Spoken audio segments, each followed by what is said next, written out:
करेंगे शिक्षण के उद्देश्यों के बारे में। पहले हमने थोड़ा सा डिस्कस किया हुआ है, पर फिर भी हम आगे जो हमारे पॉइंट्स हैं वो शिक्षण उद्देश्य या शिक्षण के जो सिद्धांत हैं उनके बारे में, मैगजीन ऑफ टीचिंग के बारे में कुछ आने वाले हैं, लर्निंग के बारे में कुछ पॉइंट्स आने वाले हैं, इवेल्युएशन के बारे में, online study, offline study, method of teaching, इस तरह के हमारे कुछ टॉपिक्स आने वाले हैं, जिनमें शुरुआत करते हैं शिक्षण उद्देश्य से। जैसा हमने पहले पढ़ा भी हुआ है, शिक्षण का उद्देश्य क्या है?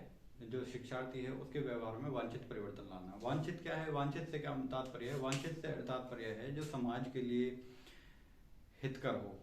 हितकर कह सकते हैं जो गलत रास्ते पर ना जाकर एक सही रास्ते पर सामाजिक विकास कर सके, और जो मानव संतति अमरता है उसको लगभग जो हमारी प्रक्रिया है उसको सतत बनाए रख सके।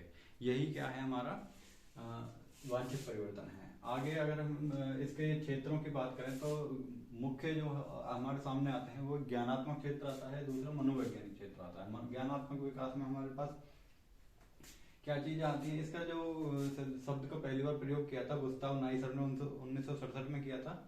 इसके अंदर अगर हम एलिमिनेट करके देखते हैं तो संगठन और अनुकूलन। संगठन से मतलब है जितने भी हमारे कार्य होते हैं उन कार्यों को जो चिंतन होता है, मनन होता है, या योजना बनाना होता है, या कोई भी जितनी भी हमारी क्रियाएं होती हैं समझने से संबंधित है। जैसे हम किसी पेन के बारे में बात करें तो हमारे माइंड में एक पिक्चर बनती है। डॉग के बारे में बात करें तो एक कुत्ते की तस्वीर हमारे दिमाग में कहीं ना कहीं एक तस्वीर आ जाती है। हाथी की बात करें तो हाथी एक संबंधित चीजों से, जिस चीज का नाम ले रहे हैं, जिस चीज के बारे में हम कार्य कर रहे हैं, उस चीज से संबंधित कुछ ना कुछ पिक्चर, कुछ ना कुछ जो डेटा है हमारे दिमाग में अपने आप आ जाता है। तो वही चीज क्या है? हमारा संगठन कहलाता है। आगे है हमारा अनुकूलन। अनुकूलन से मतलब है अगर हम हाथी शब्द बोलें, हाथी शब्द पर ऐसा तो नहीं है कि हम हाथी बोलेंगे और शब्द की उसके साथ में जो माइंड में इमेज बन रही है वो एक डॉग की बन रही है या एक कैट की बन रही है, कुछ भी हो सकता है। अगर हमारी जो इमेजिनेशन है, जो हमारा माइंड के अंदर विजुअलाइजेशन हो रहा है, अगर वो गलत तरीके से हो रहा है तो इसका मतलब जो हमारे हमने जो चीजें करी हैं वो चीज गलत है। अगर वो प्रॉपर सही तरीके से अनुकूल जो हमारी डिमांड है, जो हमारे पास वर्ड है, जो हमारे पास क्वेश्चन है, उस क्वेश्चन के अकॉर्डिंग अगर हमारे माइंड के अंदर विजुअलाइजेशन हो रहा है, चित्र बन रहे हैं, हम उनको याद कर पा रहे हैं, तो वो क्या है? हमारा वातावरण के अनुसार क्या है? हमारा अनुकूलन है, कोऑर्डिनेशन है संगठन का और वातावरण का। ये जो चीजें आगे आती हैं चिंतन स्तर पर, संगठन स्तर पर और अधिगम स्तर पर। जो हमने चीजें अधिगम की है, मीन्स लर्निंग करी है, जो हमने चीजें सीखी हैं, उन चीजों को याद करके और उन चीजों को थोड़ा विश्लेषित करके। हाँ, अगर हम हाथी की बात करें, अगर हम उसको विश्लेषित करके देखते हैं तो उसके एक सूंड होती है, बड़े बड़े पैर होते हैं, बहुत बड़ा पेट होता है, बहुत ऊंचा होता है। इस तरह से हमारे माइंड में एक विश्लेषित एक फाइनल एक पिक्चर आती है, वो हम कह सकते हैं एक चिंतन है। चिंतन मीन्स मन के अंदर हमने कुछ विचार करके एक निष्कर्ष निकाला, उसको हम कह सकते हैं चिंतन है। ये किस तरह से हमारे सामने आता है ज्ञानात्मक विकास में? प्रत्यक्षीकरण करके। प्रत्यक्षीकरण मीन्स अगर हम कोई भी एग्जाम्पल लेते हैं, पेन का एग्जाम्पल लेते हैं, कुर्सी का एग्जाम्पल लेते हैं, टेबल का एग्जाम्पल, बुक का एग्जाम्पल,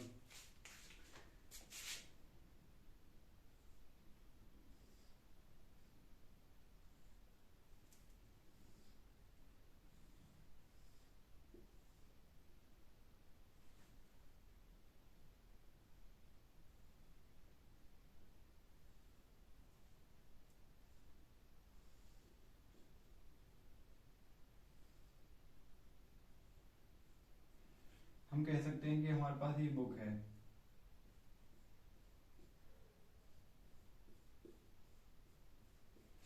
ये एक बुक है, हमको पता है कि बुक इस तरह से होती है, तो हमने क्या है? उसको प्रत्यक्षीकरण किया है। प्रत्यक्ष मीन्स हमने अपनी जो इंद्रियां हैं, ज्ञान इंद्रियां हैं, आंख, नाक, कान, जीभ, त्वचा, जो आंखों से देख नहीं सकता वो छूकर उस चीज को महसूस कर सकता है। कुर्सी को, उसकी एक शेप का उसको पता अंदाजा लग जाएगा उस व्यक्ति को कि हाँ, कुर्सी की जो शेप होती है इस तरह की होती है। अगर बाद में भी वो देख नहीं पाता, फिर भी अगर उस चीज को, वस्तु को टच करता है तो वो बता सकता है कि हाँ, ये कुर्सी है, ये फोन है, ये पेन है, इस तरह से वो बता सकता है। तो प्रत्यक्षीकरण होता है हमारे इंद्रियों के द्वारा किसी चीज को आत्मसात कर लेना, उस चीज को अनुभव करना, वो हमारा क्या है? प्रत्यक्षीकरण है। पहचान, प्रत्यक्षीकरण करने के बाद जब दोबारा से कोई वस्तु पहचान के लिए, अगर मान लीजिए कुर्सी है, कुर्सी को अगर हमने आंख बंद करके अगर हमने टच किया तो हम क्या कर सकते हैं, हम जान सकते हैं कि ये क्या है, कुर्सी है या पेन है या कुछ भी है, कुछ भी चीजें जो हो सकती है वो क्या है, हमारा पहचान करना। प्रत्यवान करने मीन्स रिमेम्बर करना।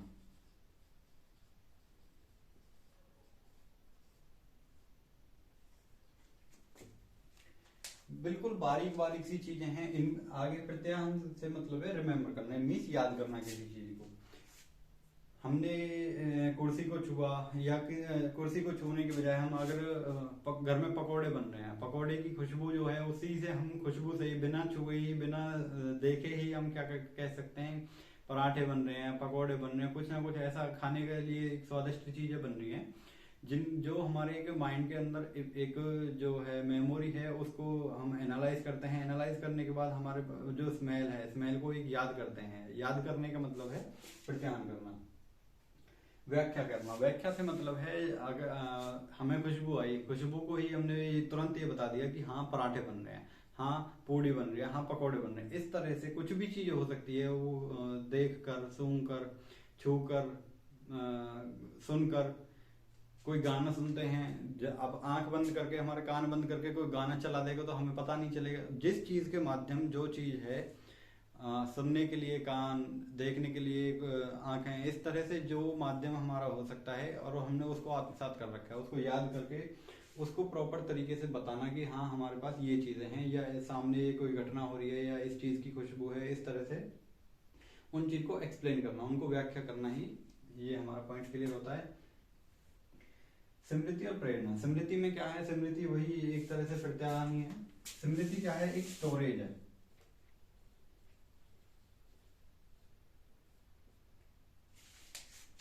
अगर एक तरह की बहुत सारी चीजें हैं, मान लीजिए अगर पंखे हैं, एक हमारा सीलिंग फैन हो गया, एक हमारा फ्लोर पे रख के चलने वाला फैन हो गया, एक कूलर हो गया, सबका वर्किंग लगभग लगभग एक जैसा होता है, काम एक जैसा होता है, पंखा होता है, घूमता है, हवा देता है। लेकिन वहीं पे अगर हम बात करें, हमारे दिमाग के अंदर जो क्या होती है, एक मेमोरी होती है, मेमोरी में से उसको एक पॉइंट को कलेक्ट करना, फिर सामने बताना, वो क्या है, हमारा एक स्टोरेज की तरह काम करता है। प्रेरणा। प्रेरणा के रूप में हम कह सकते हैं कि हमारे पास कोई एक चीज है, उसको देख के दूसरी उसी तरह की चीज बनाना एक प्रेरणा का स्रोत हो सकता है। अगर हम मनोवैज्ञानिक तौर पर बात करें तो मनोवैज्ञानिक में सिद्धांत निर्माण करना, नियम बनाना, विधियां बनाना, विश्लेषण करना, व्यवस्थीकरण करना। सिद्धांत बनाना मीन्स हमने कोई चीजें देखी, कुछ चीजों को पढ़ा, उन चीजों को पढ़ने के बाद हमें पता चला कि ऐसा करने पे ऐसा परिणाम मिलता है, ऐसा करने पे ऐसा परिणाम मिलता है। कुछ स्पेसिफिक चीजें कुछ भी हो सकती हैं। सोडियम में क्लोरीन मिलाने से सोडियम क्लोराइड, एक नमक का हमें फॉर्मेशन मिलता है, या उसको पानी को, जो खारे पानी को गर्म करने के बाद हमें जो लास्ट में बचता है, कंडेंसेशन करने पर वो क्या होता है, हमारा एक नमक के रूप में हमें प्राप्त होता है। इस तरह से बहुत सारी जो नॉर्मल जीवन में जो हमारी क्रियाएं हैं, बहुत सारी क्रियाएं ऐसी हो सकती हैं जो हमारा एक सिद्धांत निर्माण का कार्य करता है। तो वो किस चीज पर निर्भर करता है, हमारा मनोवैज्ञानिकता पर। मनोवैज्ञानिकता से कह सकते हैं एक हमारी एक बौद्धिक प्रक्रिया होती है कि जिसमें हम अपनी बुद्धि का प्रयोग करके, या हम अपनी मनोविश्लेषण करके उन तरीकों को याद करते हैं या उनको कंटिन्यू रख पाते हैं। नियम बनाना। नियम हमारे किसी भी उसमें रूप में हो सकते हैं, सामाजिक जीवन में, आर्थिक जीवन में। जैसे हम स्कूलों में बात करें, एक डिसिप्लिन होता है कि सुबह 8 बजे प्रेयर का टाइम, या एक हॉल असेंबली होगी, वहां पे सभी लोग कलेक्ट होंगे, एक बेल बजेगी, बेल बजने पे छुट्टी होगी या कलेक्ट होना है। इस तरह से जो क्या है, हमारे एक नियम है। वो क्या है, माइंड को एक सिग्नल देता है, जो हमारा रूटीन है, जो हमारी बॉडी क्लॉक है, उसको सेट करने के लिए, एक माइंड सेट को फिक्स रखने के लिए क्या है, एक मनोवैज्ञानिक विकास का में एक सहायक होता है। आगे विधियां बनाना। विधियां बनाने से मतलब है, हमने जैसे पीछे पढ़ा था डॉक्ट्रिन ऑफ इंडिविजुअल डिफरेंसेस, उसमें क्या था, एक वैयक्तिक भिन्नता का सिद्धांत। उसमें क्या है, जिस व्यक्ति, हर व्यक्ति की जो क्या है मानसिकता, जो रिटेंशन पावर है, उसकी तर्क शक्ति है, वो क्या है, अलग अलग है। उसी हिसाब से कोई बच्चा वीक हो सकता है, कोई बच्चा स्ट्रांग हो सकता है कोई बच्चा पढ़ने में कमजोर हो और खेल कूद में आगे हो सकता है कोई बच्चा खेल कूद में पीछे हो और पढ़ने में बहुत अच्छा हो। तो उनकी मानसिकता के हिसाब से अलग अलग विधियां बनाना क्या है, हमारा मानसिक विकास में सहायक होता है। विश्लेषणात्मक, विश्लेषण से मतलब है किसी चीज को बांट के देखना, जैसे कि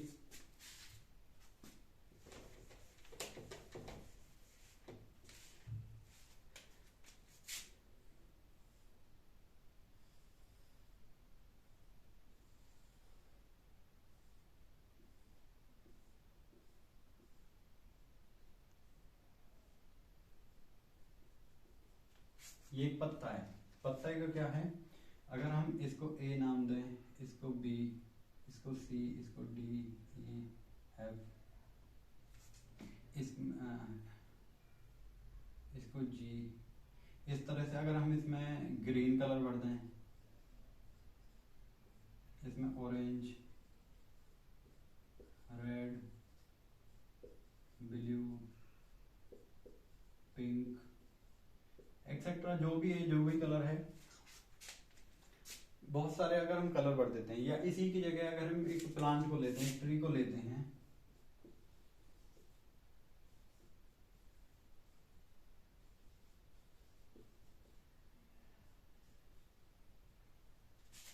एक ट्री है, इसमें कुछ पत्तियां पीली हो सकती हैं, कुछ पत्तियां हरे रंग की हो सकती हैं, कुछ भूरे रंग की ब्राउन कलर की हो सकती हैं।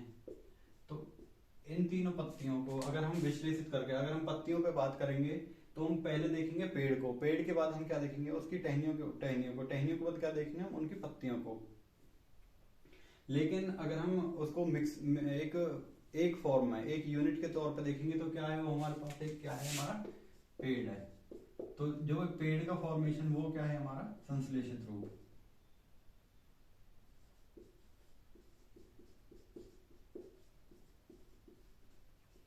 इसी का जो उल्टा है, इसी का जो अपोजिट है वो क्या हमारा, सॉरी, ये इसी का अपोजिट क्या है हमारा, विश्लेषण। विश्लेषण मीन्स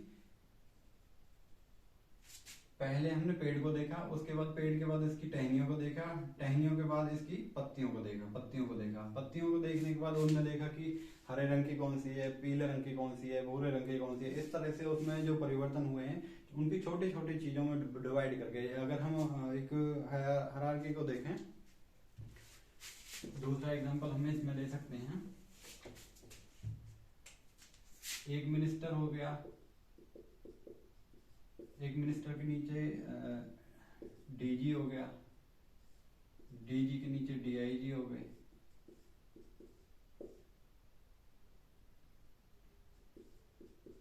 या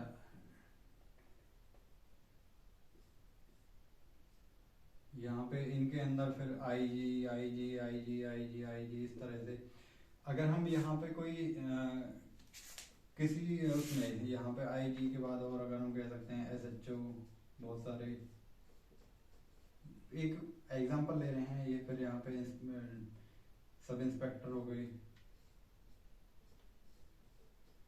फिर हेड कांस्टेबल, फिर कांस्टेबल, इस तरह से ये बहुत सारी सीरीज चलती रहेगी। तो अगर कोई अपराधी है, कोई अपराध करता है, तो मिनिस्टर क्या करेगा, इसको कमांड देगा, उसका कांटेक्ट किससे, इससे, ये सीधा क्या करेगा, अपने अंडर टीम को, फिर ये अपनी अंडर टीम को, सभी को अपने एक नेटवर्क को पूरे पे डिवाइड कर देगा, और कहीं ना कहीं ये हर जगह क्या है, ये इस एरिया को कवर करेंगे, यहाँ पे नाकाबंदी करेंगे और उस चीज को एलिमिनेट करेंगे। ऐसे ही विश्लेषण में क्या है, हम विश्लेषण में क्या करते हैं, बड़ी चीज से स्टार्ट करते हैं और छोटी छोटी चीजों पे जो नेटवर्क होता है, हर एक चीज को विश्लेषित करते हैं। एक एक पॉइंट पे हम चेक करते हैं, हर एक नाके पे हम चेक करते हैं कि यहाँ से क्रॉस नहीं हुआ, यहाँ से क्रॉस नहीं हुआ। फिर जो चीजें हमारी हो चुकी होती है उनको एक तरफ साइड रख देते हैं, बाकी जो जिस पे काम करना होता है हम उस पे काम करते हैं, जो जरूरी होता है हम उस पे काम करते हैं। इस तरह से क्या कह सकते हैं हम, विश्लेषणात्मक कार्य है। व्यवस्थीकरण क्या है, व्यवस्थीकरण मीन्स जो हमारे पास डेटा होता है, ये अगर हम इसी को उदाहरण में देखें तो यहाँ पे बहुत सारे ये जो हमारे हैं, ये क्या है हमारे, ये हैं हमारे वेरिएबल्स, ये क्या है हमारे चर हैं। चर किस तरह से काम करते हैं, ये हमारे एक सिस्टम है, सिस्टम एक जाल बनाते हैं, एक वेब बनाते हैं, जिसमें से हम जहाँ पे जरूरत होती है, अगर मान लीजिए ईस्ट वेस्ट नॉर्थ साउथ, तो ईस्ट कमांड पे अगर हमको कमांड देनी, तो यहाँ पे जो हमारा व्यवस्थीकरण होगा, या इस कमांड पे इस जितने भी ऑफिसर्स होंगे हम उनको कमांड देंगे। नॉर्थ जोन पे देना है तो हम ऊपर वाले पे, वेस्ट वाले पे इधर, साउथ वाले पे इधर। इस तरह से हम क्या है उन चीजों को व्यवस्थित कर सकते हैं।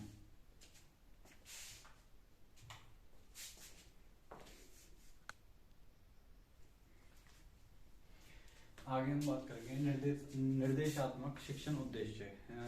जो हमारे इंस्ट्रक्शन बेस्ड, अगर हम कह सकते हैं कि इंस्ट्रक्शन बेस्ड जो कुछ वैज्ञानिक हमारे सामने आए हैं, कुछ मनोवैज्ञानिक हमारे सामने आए हैं, जिन्होंने अपने अपने सिद्धांत दिए और वर्गीकरण किया है शिक्षण के निर्देशों का, किस तरह से वो निर्देश कार्य करते हैं, जिसमें जो मुख्य हैं ब्लूम्स वर्गीकरण, ब्लूम्स थ्योरी या ब्लूम्स क्लासिफिकेशन, और दूसरा है गैगनेस वर्गीकरण। इनमें से यूजीसी नेट में लगभग हर बार एक सीधा क्वेश्चन, फैक्चुअल एक क्वेश्चन पूछ लिया जाता है, और बहुत इंपॉर्टेंट टॉपिक भी है, और इसी सीक्वेंस में बहुत इजी भी है।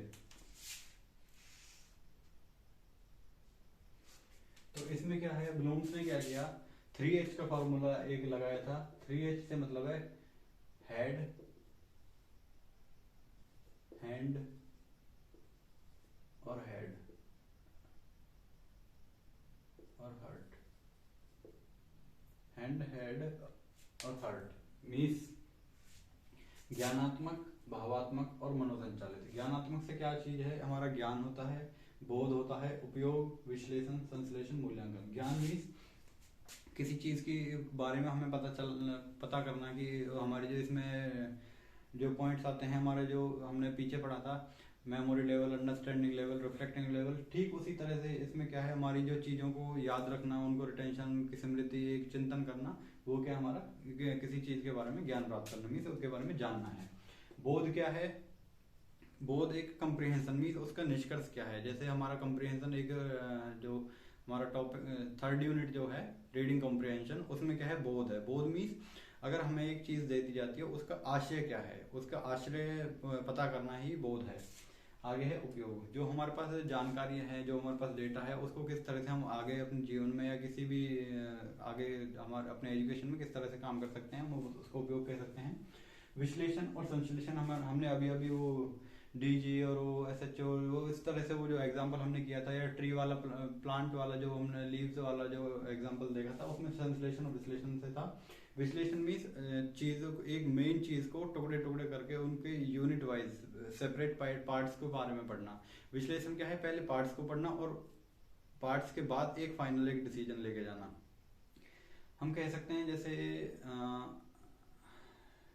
अगर हम शहद की बात करें, शहद है हमारे पास, शहद है, शहद में बहुत सारे तत्व हैं, पानी भी है, फूलों का रस भी है, बहुत सारे फूलों का रस भी है, कितनी जगह मधुमक्खियां बैठती हैं। अगर हम संश्लेषित रूप क्या है, हमारे पास एक शहद है, अगर हम विश्लेषित करके देखेंगे तो उसमें पानी के कुछ तत्व हैं, मीठे का कुछ तत्व है, बहुत सारे तत्व हैं जहाँ से हमारे शहद प्राप्त होता है। तो विश्लेषित रूप में उसके जो घटक होंगे वो, और संश्लेषित रूप में जो उसका समावेशित रूप होगा वो संश्लेषित रूप हम कह सकते हैं। मूल्यांकन करना मीन्स जो हमारे पास डेटा है, जो हमारे पास चीज़ें हैं, जो हमारे पास रिकॉर्ड है, जो हमारे पास रिजल्ट है, रिजल्ट को हम एनालाइज करते हैं, मूल्यांकन कर रहे हैं उसका, कितना वो हमारी ज़रूरत के हिसाब से, कितनी हमारी व्यवहार के लिए, आगे आने वाले उपयोग के लिए वो कितना वो सटीक है, कितना वो सटीक है, कितनी उसमें कमियां हैं, इस तरह से हम उसका मूल्यांकन करते हैं। भावात्मक में क्या है, भावात्मक और मनोसंचालित। इसमें एक जैसे पढ़ते हैं तो भावात्मक और मनोसंचालित, भाव तो हमारे मन में होते हैं, और मन में भी, मतलब इसमें फिर फर्क क्या रहेगा कि भावात्मक और मनोसंचालित दोनों में किस तरह हम डिफरेंस करेंगे, ये हम चीज अभी मैं आगे डिस्कस करूंगा। पहले हम इसको समझते हैं। मनोदृष्टि, मनोभाव, प्रेरणा, छात्र सहभागिता, महत्व, अनुशासन। मनोदृष्टि मीन्स हमारा जो एटीट्यूड है, हम किस तरह से हम चीज़ों को पढ़ रहे हैं, किस तरह हम उसके बारे में फील कर रहे हैं, या पढ़ने के लिए हमारा एटीट्यूड क्या है। अगर हम किसी एग्जाम क्लियर करने के लिए पढ़ रहे हैं तो हमारा जो मनोदृष्टि होगी वो अलग तरीके से होगी। अगर हम कोई बस नॉलेज लेने के लिए एज ए रेंडमली पढ़ रहे हैं तो उसमें उस टाइम हमारी जो मनोदृष्टि होगी, हमारा एटीट्यूड होगा उस चीज़ के लिए वो कम होगा। इस तरह से बहुत सारी चीज़ों को हम स्किप कर देते हैं। नॉर्मल जीवन में कुछ ना कुछ घटना घटती रहती है, लेकिन हम हर चीज़ पे ध्यान नहीं देते। क्यों नहीं देते? क्योंकि हमारे को रिलेवेंट नहीं होती। तो हमारा जो एक जैसे कह सकते हैं कि सुनने की क्रिया में अप्रिसिएट करना, लिसन और हियर, अलग अलग वर्ड हैं। ये उसकी गहनता के हिसाब से, उसकी मनोदृष्टि के हिसाब से निर्भर करता है कि वो किस लेवल पर जाना चाह रहे हैं। आगे है मनोभाव। आपने मान लीजिए एक बच्चे को डांट दिया, बच्चे ने क्या किया, ध्यान से बच्चे ने सीरियस होकर सुन लिया, लेकिन उसके मन के अंदर क्या भाव चल रहे हैं, क्या आपने उसके अंदर के भाव को बदल पाए? नहीं बदल पाए। ऐसा हो सकता है कि वो बच्चा ध्यान देने की बजाय और मन में ये एक गलत भावना ये ले जाए, अब मुझे सुनना ही नहीं है, अब मुझे पढ़ना ही नहीं है। इस तरह के भाव भी हो सकते हैं। तो ये भाव क्या हैं? जो हमारे सामने वातावरण है, जो हमारे पास जो एजुकेशन चल रही है, जो हमारे लर्निंग हम कर रहे हैं, उसमें हमारे मन के अंदर क्या भाव आ रहे हैं, हम उसको कितने एटीट्यूड, अच्छे एटीट्यूड से, कितना एक्सेप्ट करने के मूड से हम कितना उसको उसमें हम सीखने के लिए अग्रसर हैं। प्रेरणा मीन्स सीखने के लिए एक प्रेरणा स्रोत होता है। एक जीवन एक व्यक्ति ने अपना जीवन लक्ष्य कर रखा है कि मुझे इस साल यूजीसी नेट क्वालिफाई करना है। एक ने कर रखा है कि मुझे इस बार पीएचडी में एडमिशन लेना है। एक ने कर रखा है बस मुझे देना है, एग्जाम हो गया तो ठीक, नहीं होगा तो ठीक। तो ये कहीं ना कहीं क्या है, हमारे प्रेरणा स्रोत का कार्य करता है। क्या है हमारी प्रेरणा? हमारा लक्ष्य ही हमारा प्रेरणा है। सबसे अच्छा प्रेरणा, इंस्पिरेशन क्या है हमारी? सबसे अच्छी मोटिवेशन क्या है कि हमने कोई कार्य क्यों शुरू किया। आगे है छात्र सहभागिता। कोई टीचर पढ़ा रहा है और स्टूडेंट पढ़ रहे हैं, तो छात्रों का उसमें क्या रिस्पॉन्स है, वो किस तरह से, टीचर पढ़ाया जा रहा है, बच्चे ऐसे बैठे हुए हैं, टीचर पढ़ा रहा है, बच्चे रिस्पॉन्स दे रहे हैं, आई कांटेक्ट कर रहे हैं, तुरंत वो रिस्पॉन्स भी, क्वेश्चन भी, क्रॉस क्वेश्चन भी कर रहे हैं। तो वो क्या है, हमारा जो अध्यापक होता है उसको प्रेरित करता है। छात्रों का जो व्यवहार होता है, तो एक छात्र सहभागिता के रूप में कह सकते हैं। महत्व और अनुशासन।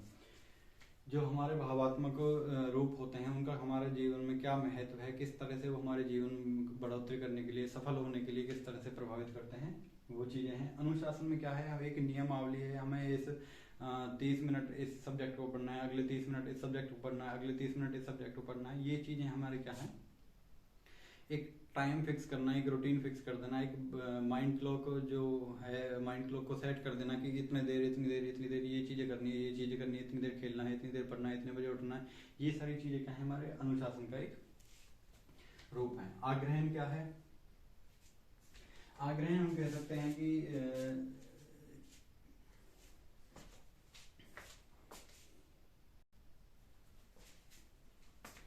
आग्रहण हम कह सकते हैं कि जो हमारा रिसीविंग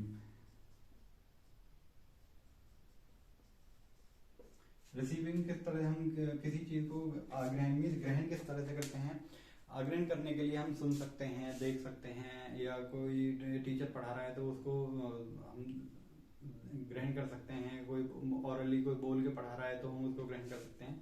तो इसमें आग्रहण में क्या है, हमारे भाव, जो भावात्मक उसमें देखते हैं कैटेगरी में, तो हमारे पास आग्रहण होता है रिसीविंग करना। प्रतिक्रिया क्या है, रिस्पॉन्ड करना। जो हमने छात्र सहभागिता पढ़ा था, ये हमारा क्या है, प्रतिक्रिया का ही एक रूप है। मीन्स छात्र उस हमारे पढ़ाई पे, या टीचर जो पढ़ा रहा है तो उस पर क्या रिस्पॉन्ड कर रहे हैं, आई कॉन्टेक्ट किस तरह से कर रहे हैं, वो रिस्पॉन्स किस तरह से कर रहे हैं। अगर आई कॉन्टेक्ट करना, क्रॉस क्वेश्चन करना, ये उनके सक्रिय होने का एक क्या दिखाता है, प्रतिक्रियात्मक रूप है। आकलन करना मीन्स उनको वैल्यूएट करना ही एक तरह से आकलन करना है। आगे है संयोजन करना। संयोजन करने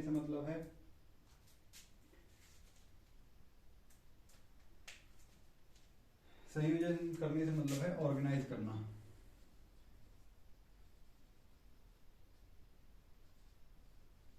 ऑर्गेनाइज करने से मतलब है जो हमारे पास स्टूडेंट है, स्टूडेंट्स को एक ग्रुप को पढ़ाना है, उसमें किस मेथड को, किस डेटा को, कितनी क्वांटिटी ऑफ डेटा हमें बच्चों को पढ़ाना है इस टाइम पीरियड में, फिक्स टाइम पीरियड में, वो डिपेंड करता है। निरूपण क्या है, एक योजना बनाना और एक करेक्ट, एक जैसे मान लीजिए बुक, एक प्लांट के बारे में बात करें हम,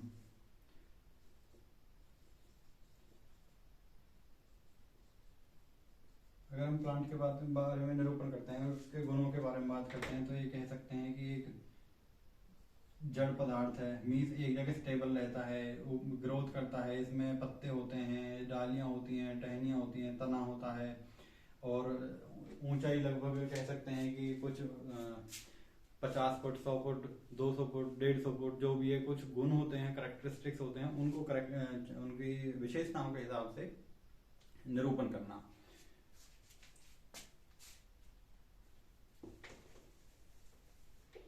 आगे है हमारा मनोसंचालित। मनोसंचालित में क्या है, प्रतिरूपता। मीन्स प्रतिरूपता से मतलब है इंट्यूएशन।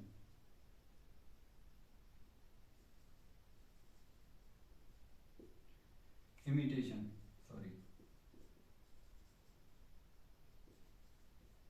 इमिटेशन जो होता है हमारा, एक मान लीजिए एक किताब है, एक बुक हो गई, बुक की एक कॉपी बनाना, एक फोटो कॉपी कह सकते हैं, या सेम उसी तरह की कोई चीज, नई चीज निर्माण निर्माण करना। एक कुर्सी है, कुर्सी के ढांचे में एक और कुर्सी बनाना। कोई पलंग है, पलंग के ढांचे में एक और पलंग बनाना, उसको देख के एक और बनाना। इस तरह से क्या है, प्रतिरूपता। मीन्स उसकी सेम उसी अपने बौद्धिक प्रयोग करके, अपने और अपने दिमाग से सोच कर समझ कर उसको करना ही एक और प्रतिरूप बनाना ही क्या है, प्रतिरूपता है। हस्तकौशल। हस्तकौशल क्या है, जो स्किल्स हैं किसी स्टूडेंट की, किसी टीचर की, वो क्या है, स्किल्स। स्किल्स मीन्स किसी को टीचिंग मेथड हो सकते हैं, किसी को डिजाइन करने का मेथड हो सकता है। जैसे एक कलाकार है, कोई पेंटर है, वो तरह तरीके से बहुत सारे तरह के हैंडराइटिंग लिख सकता है। एक सर्कल में बहुत सारे डिजाइन बनाना, या एक ही चीज को अलग अलग तरीके से लिखना, निरूपित करना, वो क्या है, हमारा हस्तकौशल कहलाता है। उसको एक, जैसा कह सकते हैं कि उसके अंदर एक रचनात्मकता है, क्रिएटिविटी है। परिशुद्धता मीन्स प्रिसीजन।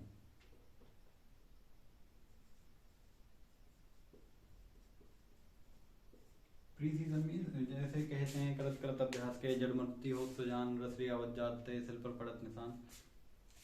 तो करत करत अभ्यास के मीन्स एक चीज को जब हम बार बार बार बार बार बार रिपीट करते हैं, तो हम उसमें दक्ष हो जाते हैं, उसमें स्पेसिफिक हो जाते हैं। हम उसकी गलतियों का, उनकी कमियों का, उनकी जो गुण है उनका अच्छे तरह से पता चल जाता है। उस चीज़ों के साथ हम व्यवहारिक हो जाते हैं, एक पारिवारिक चीज़ें हमारे एक फैमिलियर हो जाती हैं, वो हमारी चीज़ें ब्लड में आ जाती हैं, तो हम उसको आसानी से समझ जाते हैं। और उसकी जो कमी आगे अगर हम उसको प्रतिरूपण करते हैं, आगे हम किसी को बताते हैं, तो उनकी कमियों को हम एक साइड कर देते हैं, या फिर उनको बचते हुए हम नई चीज का निर्माण करते हैं। ये क्या है, परिशुद्धता। मीन्स उसकी जो क्वालिटी है, क्वालिटी मेंटेन करना कह सकते हैं। स्पष्ट अभिव्यक्ति। स्पष्ट अभिव्यक्ति एक तरह से परिशुद्धता का ही परिणाम हम स्पष्ट अभिव्यक्ति कह सकते हैं। जो चीजें हमारे पास हैं उनको परिशुद्ध करके, बिल्कुल प्रिसाइज करके, बिल्कुल उसकी कमियों को जितना हो सके नेगलेक्ट कम करके, सुधार करके उन चीज़ों में जो हमारे पास एक जो परिणाम होता है वो स्पष्ट अभिव्यक्ति, वो मॉडल के रूप में भी हो सकता है, हमारी बोलने की स्किल के रूप में भी हो सकता है, या हमारी टीचिंग मेथड में भी हो सकता है, किसी भी चीज़, किसी भी फॉर्मेट में वो हो सकता है। आगे है प्रकृतिकरण। प्रकृतिकरण से मतलब है जो जैसी जो चीज़ें प्राकृतिक रूप में हैं, जैसी चीजें स्वाभाविक रूप में हैं, उन्हीं स्वाभाविक व्यवहार को ग्रहण कर लेना। मीन्स जैसे हम रस सिद्धांत में पढ़ते हैं, एजिमिलेशन मीन्स आस्वादन कह सकते हैं, या फिर एक सामान्यीकरण की प्रक्रिया कह सकते हैं। जो चीज वास्तविक है उसी वास्तविक रूप में उस चीज को ग्रहण करना ही क्या है, हमारा प्रकृतिकरण है। इसमें आत्मसात करना मीन्स एजिमिलेशन, वही जो अभी हमने बात की थी।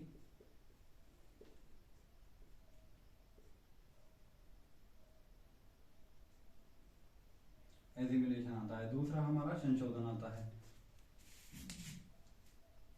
हमने एक चीज खुद से महसूस कर ली, या हमको पता है कि जो पेड़ है वो इस तरह से होता है। अगर हम पेड़ का एक मॉडल बनाना चाहें, एक प्रतिरूप बनाना चाहें, प्रतिरूप के लिए हम क्या करेंगे, हो सकता है किसी पे पत्ते हैं और हम उसको मॉडिफाई करने के लिए, उसको अच्छा दिखाने के लिए उस पर छोटे छोटे फूल और ऐड कर देते हैं। तो जो हमारा हमने एक्चुअल चीज देखी उसमें थोड़ा सा मॉडिफाई करके, उसको परिवर्धित करके हम क्या कर सकते हैं, उसमें संशोधन कर सकते हैं। जैसे अगर हम विधेयक की बात करें, कानूनों की बात करें, हम क्या करते हैं, हमने एक कानून बना दिया, फिर हमने उसको समाज में लागू किया। समाज में लागू करने के बाद कुछ कमियां वापस आई, कुछ रिस्पॉन्ड, कुछ फीडबैक आया। फीडबैक के बाद हमने उनको क्या किया, संशोधन किया, संशोधन करने के बाद फिर से लागू कर दिया, संशोधन किया फिर लागू कर दिया। तकनीकी नियत से, नियतिकरण से मतलब है उसको एक सिस्टमेटिक तरीके से, तकनीकी नियत से मतलब है कि उसको पारिभाषिक रूप प्रदान करना। अब हम छोटा सा एक बार भावात्मक और मनोसंचालित में थोड़ा सा डिस्कस करेंगे।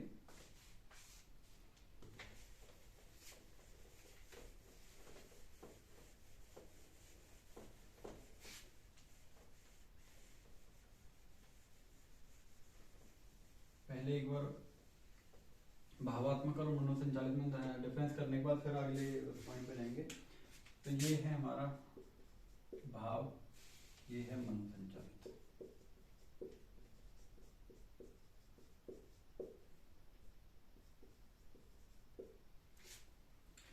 उदाहरण से हम इसको समझेंगे। एक है हमारे पास रस। रस के उदाहरण से अगर हम इसको देखते हैं, रस क्या है, अगर हम बात करें गन्ने का रस, गन्ने का रस क्या है, इसमें क्या है हमारा एक पानी या तरल पदार्थ होता है, साथ में सुगंध होती है। किस चीज की, अगर गन्ने का रस है तो गन्ने की।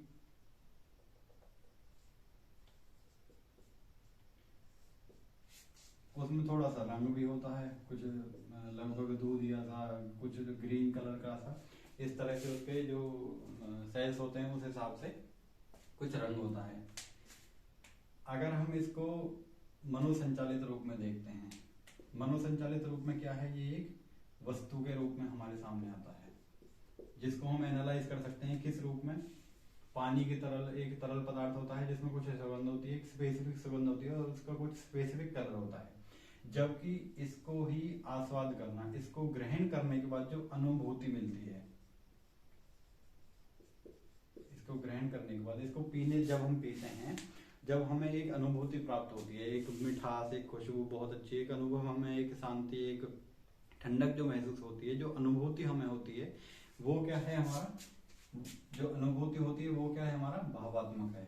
जबकि एक वस्तु पर अगर हम चीजों को देखें, भौतिक तौर पर अगर हम देखते हैं, भौतिक चर या डाटा, भौतिक डेटा के रूप में अगर हम देखते हैं तो ये क्या है, मनोचालित चीज हमारे सामने निकल के आती है। आगे हम इस पे बात करेंगे।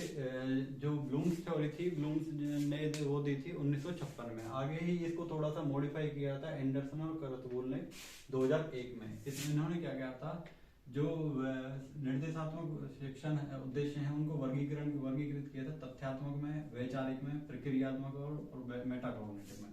तथ्यात्मक क्या है, उदाहरण के लिए स्वतंत्रता संग्राम 1857 की क्रांति की अगर बात करें, या 1947 का आजादी अगर हम बात करें, 15 अगस्त 1947, ये हमारे पास एक डेट निकल के आती है। तो बहुत सारी ऐसी डेट हैं, कुछ घटनाएं होती हैं, घटनाओं के लिए क्या होता है, तिथि, स्थान, व्यक्ति, ये तीन चीजें लगभग मेन मुख्य जो हमारे सामने आती हैं। तिथि होती है, स्थान होते हैं, व्यक्ति होते हैं घटनाओं में। तो ये इन तीन चीजों से, इनसे संबंधित जो हमारे पास डाटा होता है उसको बोलते हैं, वो होता है हमारे पास तथ्यात्मक, मीन्स फैक्चुअल, फैक्ट से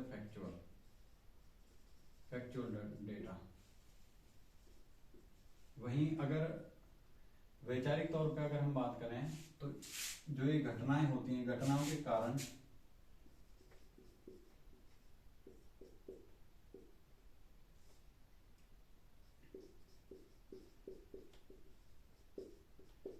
परिस्थिति,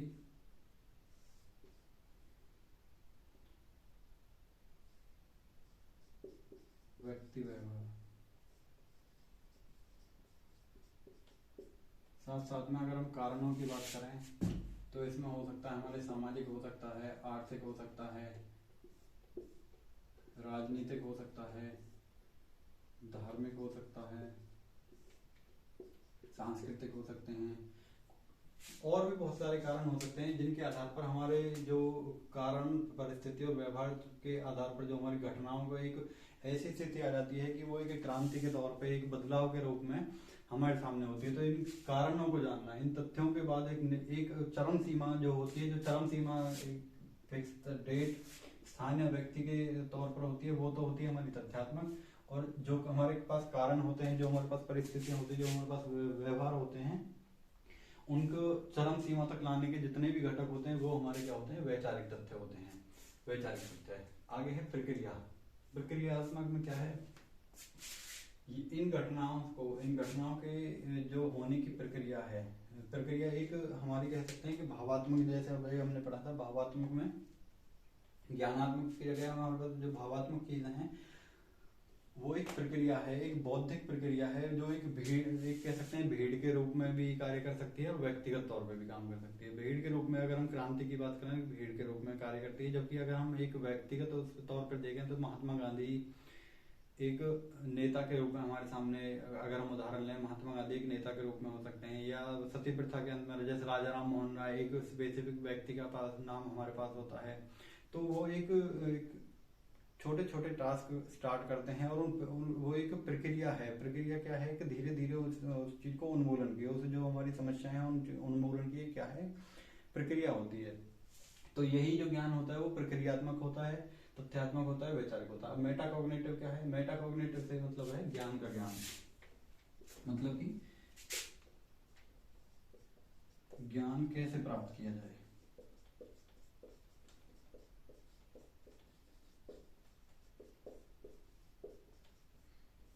ये चीजें हमारी मेटाकॉग्निटिव के अंदर आती हैं। आगे हम बात करेंगे गैग्ने वर्गीकरण। गैग्ने के जो निर्देशात्मक वर्गीकरण है इस चीज की, ये भी लगभग सेम चीजें हैं। सेम चीजों को अलग अलग व्यक्ति ने अलग अलग अपने सिद्धांत से, अपने अपने तरीकों से इन्होंने विभाजित कर रखा है। बौद्धिक कौशल हमने कल पढ़ा था, जो शिक्षण है वो बौद्धिक गतिविधि है। बौद्धिक गतिविधि में क्या है, किसी की योजना बनाना, किसी की प्लानिंग करना, नियोजन करना, निरूपण करना, चिंतन करना और वातावरण तैयार करना, इस तरह से क्या है हमारे बौद्धिक कौशल है। बौद्धिक कौशल के अंदर क्या है, एक निर्देशात्मक होता है, मीन्स निर्देश देना, स्टूडेंटों को इंस्ट्रक्शन देना, अनुदेश देना।